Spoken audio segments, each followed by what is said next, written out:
Bismillahirrahmanirrahim. Assalamualaikum warahmatullahi wabarakatuh. Kembali lagi bersama saya Handoko Tantra di Spektrum Digital Marketing.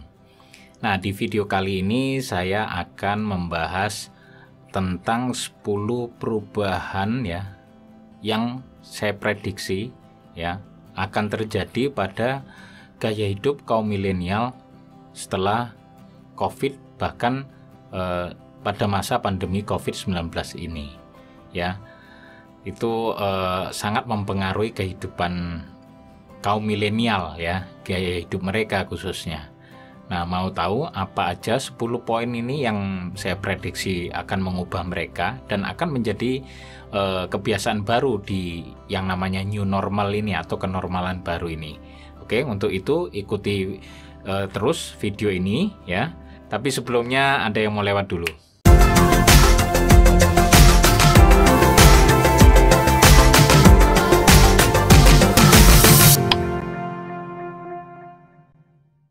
Nah, oke. Berikut ini adalah 10 prediksi saya mengenai perubahan perilaku gaya hidup milenial ya di kenormalan baru atau new normal ya selama dan setelah COVID-19 berlalu.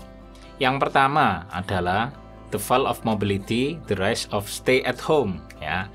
Wabah ini praktis menghentikan mobilitas dan memaksa orang untuk berdiam diri di rumah. The death of mobility. Krisis COVID-19 membawa manusia seperti kembali ke zaman purba, ya, di mana hidupnya hanya di gua, yaitu rumah. Welcome stay at home economy. Kemudian yang kedua adalah online shopping, ya, semakin widening dan deepening, ya, from wants to needs. Pembelian online, ya, mulai bergeser dari produk yang sifatnya keinginan atau wants dan ke produk yang sifatnya kebutuhan atau needs, ya. Belanja online konsumen itu jadi melebar ya, dari barang-barang non esensial yang nggak dibutuhin jadi yang dibutuhin sekarang, dan mendalamnya itu adalah volume pembeliannya jadi makin gede ya. Kemudian yang ketiga adalah food delivery ya, from indulgence to utility ya. Konsumen menghindari eating out atau makan di luar dan beralih ke layanan delivery ya. Selama ini konsumen memanfaatkan layanan delivery untuk jenis makanan indulgence ya, yaitu untuk pleasure dan enjoyment saja ya. Misalnya bobati, pizza, burger atau ayam geprek ya. Sekarang akan bergeser ke utility atau untuk kebutuhan rutin sehari-hari alias makan sehari-hari. Nah, dari pemesanan sesekali ke pemesanan yang berulang-ulang nanti ya. Kemudian yang keempat adalah the comfort of home cooking ya, masak lagi di rumah. Memiliki waktu cukup luang di rumah selama pandemi memberikan kesempatan bagi milenial mengasah keahlian baru yaitu masak. Ya, saat ini milenial itu banyak membunuh home cooking ya karena emak-emak gaya milenial sekarang sudah kehilangan kemampuan untuk masak ya. Namun rupanya COVID-19 itu mencoba menghidupkannya kembali ya. Jadi sekarang dipaksa untuk masak lagi di rumah. Nah, yang kelima adalah frozen food ya, convenience solution. Emak-emak milenial sudah terlanjur nggak bisa masak ya.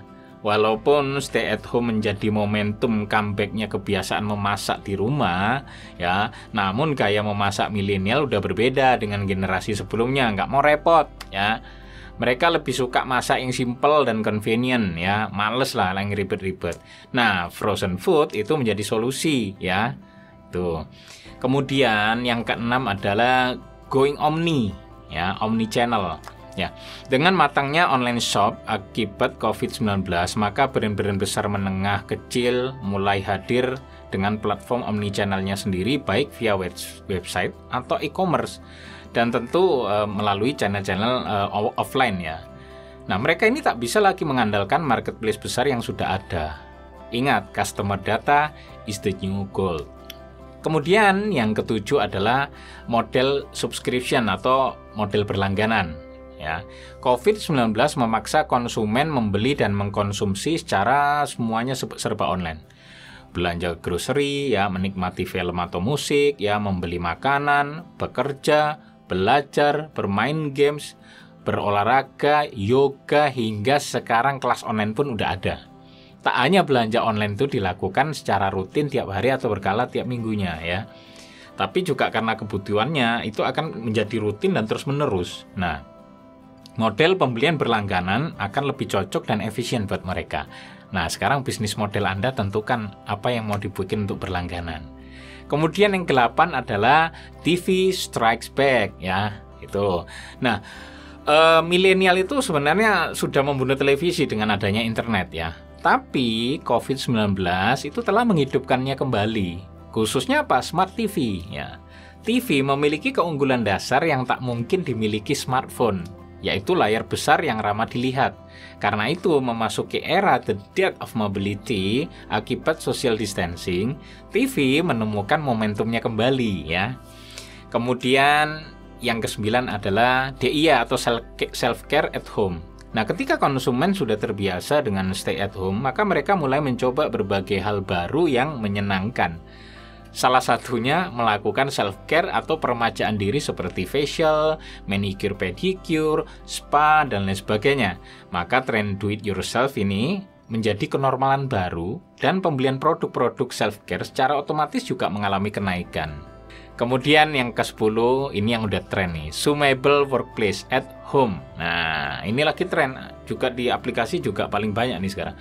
Work from home memunculkan tren baru zoomable workplace, di rumah ya tentu.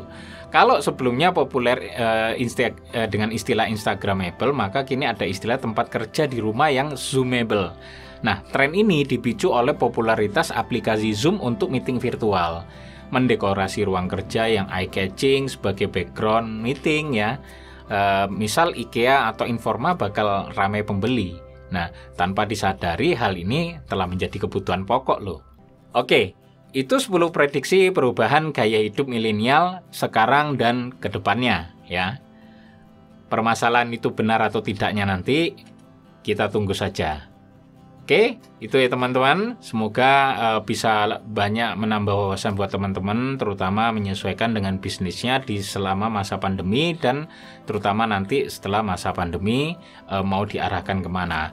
Ya, semoga banyak bermanfaat. Jangan lupa klik like dan share. Semoga agar konten ini bisa bermanfaat buat semua orang. Dan jangan lupa subscribe dan nyalakan lonceng notifikasinya agar teman-teman semua dapat update video terbaru saya nanti, ya. Wassalamualaikum warahmatullahi wabarakatuh.